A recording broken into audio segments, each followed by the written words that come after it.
Portland, Oregon, KOIN. At the end of 3 quarters, Seahawks and Saints are tied 10-10.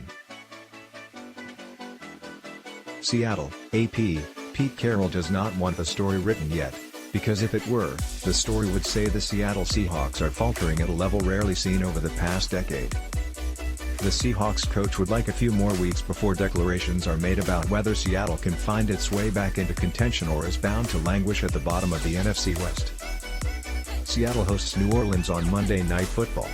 Kickoff at 5:15 p.m. PT. It's going to be a long way down the schedule. There are a lot of things that will happen around the league, and we have to take care of our business, Carroll said.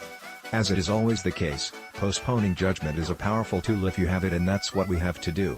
While Carroll would like to postpone assessments on where the Seahawks stand, the reality is they've been a major disappointment heading into Monday night's matchup against New Orleans.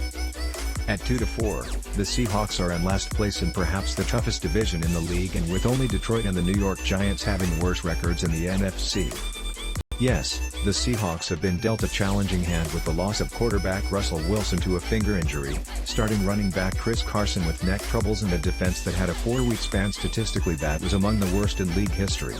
Seattle is more than 1/3 of the way through the season, and at the point where if a turnaround is going to happen it needs to start with the Saints, but Carroll doesn't want his team feeling a sense of urgency. I think it's really important that we don't let that disrupt the way we prepare, and when you overtry, you're not acting like you're capable of acting. You're acting like something else. While New Orleans isn't in the same precarious position as Seattle, the Saints can't afford many stumbles if they want to keep up with Tampa Bay in the NFC South. The Saints went into the bye week with more than a half-dozen starters or prominent regulars injured. This past week, several of them have been designated for return from injured reserve to the active roster.